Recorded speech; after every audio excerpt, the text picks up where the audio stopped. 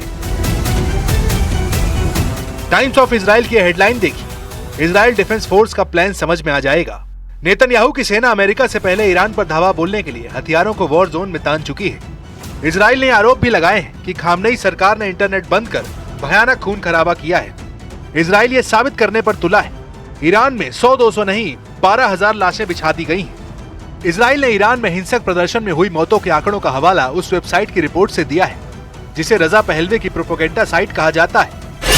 Iran की विपक्षी website Iran international ने हिंसक प्रदर्शन में 12,000 नागरिकों को मार डालने का अनुमान लगाया है।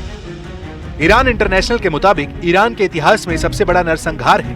ईरान इंटरनेशनल वेबसाइट ने मौत के आंकड़ों को कई स्टेज पर परखने का दावा भी किया है। ईरान इंटरनेशनल की इसी रिपोर्ट को इजराइल ने युद्ध लाइसेंस बना लिया है। ईरान में 12,000 मौत का नंबर दिखाकर इजराइल ट्रंप का गुस्सा भड़का रहा है, जिसे वो अपनी धमकियों को सच कर दिखाए। ट्रंप ने ईरान को कह रखा है कि रेड लाइन पार हुई तो ऐसा हमला होगा जिसे दुनिया ने कभी नहीं देखा होगा। If they do that, we'll consider things targets they would believe. If they do that, we will hit them at levels that they've never been hit before. They won't even believe it. I have options that are so strong. So I mean, if they did that, it'll be met with a very, very powerful force. Iran पर Trump की एक कड़ी नजर है। वो हर दावे को कसौटी पर तौल रहे हैं। ट्रंप को अभी यकीन नहीं हो रहा है कि ईरान में 12,000 मौतें हुई हैं, क्योंकि नॉर्वे के संगठन ईरान ह्यूमन राइट्स की रिपोर्ट बताती है कि ईरान हिंसा में अब तक आधिकारिक तौर पर सिर्फ 648 मौत दर्ज की गई है। मरने वालों में 9 नाबालिग भी बताए जा रहे हैं। मगर नॉर्वे के ईरान ह्यूमन राइट्स ने यह आशंका जताई कि मरने वालों की गिनती 6,000 के करीब हो सकती है। ये आंकड़े इसलिए सामने नहीं आए क्योंकि इंटरनेट बंद कर दिया गया था।